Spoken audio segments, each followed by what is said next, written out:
بسم اللہ الرحمن الرحیم۔ السلام علیکم۔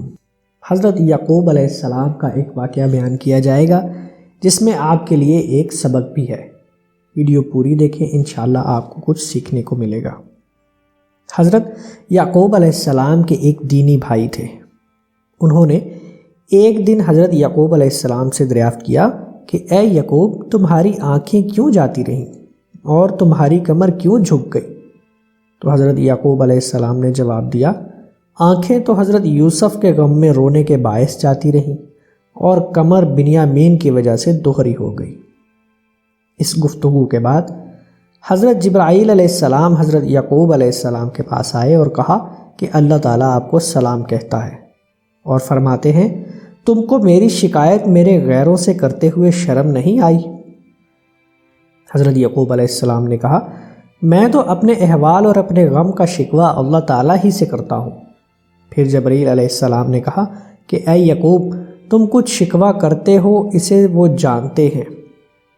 حضرت یعقوب علیہ السلام نے کہا کہ اے میرے رب، مجھ پر رحم فرما، میری بینائی جاتی رہی، میری کمر جھک گئی، میرے پھول میرے مرنے سے پہلے لوٹا تاکہ میں ان کو سونگھ سکوں، پھر میرے ساتھ جو تیرا ارادہ ہو پورا کر۔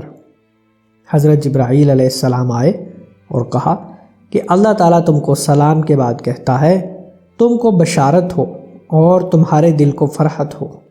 مجھے اپنی عزت اور جلال کی قسم، اگر وہ دونوں مر چکے ہوں گے تو میں ان کو زندہ کر دوں گا، لہٰذا تم مساکین کو کھانا کھلایا کرو۔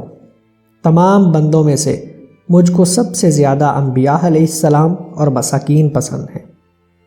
تم جانتے ہو کہ یہ سب کچھ کیوں ہوا اور تمہاری آنکھیں کیوں گئیں، تمہاری کمر کیوں دوہری ہو گئی اور یوسف کے بھائیوں نے یہ حرکات کیوں کیے؟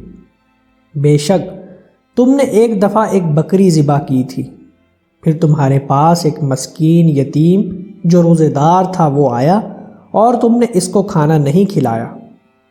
حضرت یعقوب علیہ السلام نے اس کے بعد طریقہ اختیار کیا کہ جب کھانا کھانے کا ارادہ کرتے تو ان کی طرف سے ایک پکارنے والا پکارتا کہ مساکین میں سے جو کوئی کھانے کا ارادہ رکھتا ہو تو وہ حضرت یعقوب کے ساتھ کھانا کھائے۔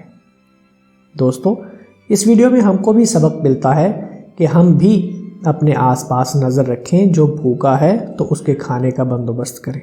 اللہ تعالیٰ ہم سب کو نیک بنائے اور نیک لوگوں کی راہ پر چلنے والا بنائے۔ آمین یا رب العالمین۔